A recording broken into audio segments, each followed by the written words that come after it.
ತಾಲೂಕಿನ ಜೋಡಿಗುಬ್ಬಿ ಗ್ರಾಮದಲ್ಲಿ ಶ್ರೀರಾಮ ಪಟ್ಟಾಭಿಷೇಕ ಮಹೋತ್ಸವ ವೈಭವದಿಂದ ನೆರವೇರಿತು. ಶ್ರೀರಾಮ ಸೇವಾ ಸಂಘವು ಗ್ರಾಮದ ರಾಮಮಂದಿರದಲ್ಲಿ ಕಳೆದ 9 ದಿನಗಳಿಂದ ಪೂಜೆ, ಸಾಮೂಹಿಕ ಭಜನೆ, ಸಾಂಸ್ಕೃತಿಕ ಕಾರ್ಯಕ್ರಮಗಳನ್ನು ಹಮ್ಮಿಕೊಂಡಿತ್ತು. ಸೋಮವಾರ ಬೆಳಿಗ್ಗೆ ವಿವಿಧ ಧಾರ್ಮಿಕ ಕಾರ್ಯಗಳ ಬಳಿಕ ಶ್ರೀರಾಮ ಪಟ್ಟಾಭಿಷೇಕ ಮಹೋತ್ಸವ ನೆರವೇರಿಸಲಾಯಿತು. ಬಳಿಕ ಮಹಾಮಂಗಳಾರತಿ ಪ್ರಸಾದ ವಿನಿಯೋಗ ನಡೆಯಿತು. ವಿವಿಧೆಡೆಯಿಂದ ಬಂದಿದ್ದ ಭಕ್ತರು ಪೂಜಾ ಕಾರ್ಯದಲ್ಲಿ ಪಾಲ್ಗೊಂಡು ಭಕ್ತಿ ಸಮರ್ಪಿಸಿದರು.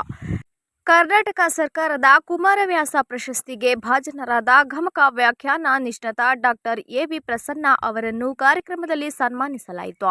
ನಿರ್ಮಲಾ ಪ್ರಸನ್ನ ಮತ್ತು ಡಾಕ್ಟರ್ ಎ.ವಿ. ಪ್ರಸನ್ನ ಕುಮಾರವ್ಯಾಸ ಭಾರತದ ಆಯ್ದ ಭಾಗಗಳ ಗಮಕ ವಾಚನ ನಡೆಸಿದ್ರು.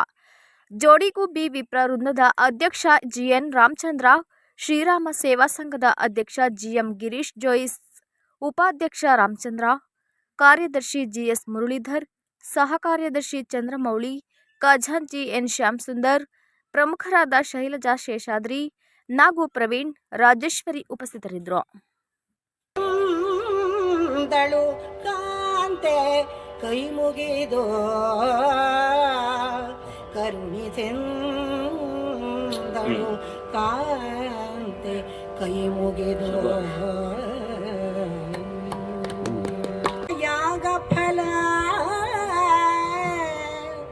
ಮೇದಿನಿಯನು ಒಲಿದಿತ್ತ ಫಲ ಕೃಚ್ರಾವಸ್ತ್ರಾದಿ ಕನ್ಯಾದಾನ ಫಲಬಹುದು ಆದರಿಸಿ ಭಾರತದೊಳು ಒಂದಕ್ಷರವ ಕೇಳ್ದರಿಗೆ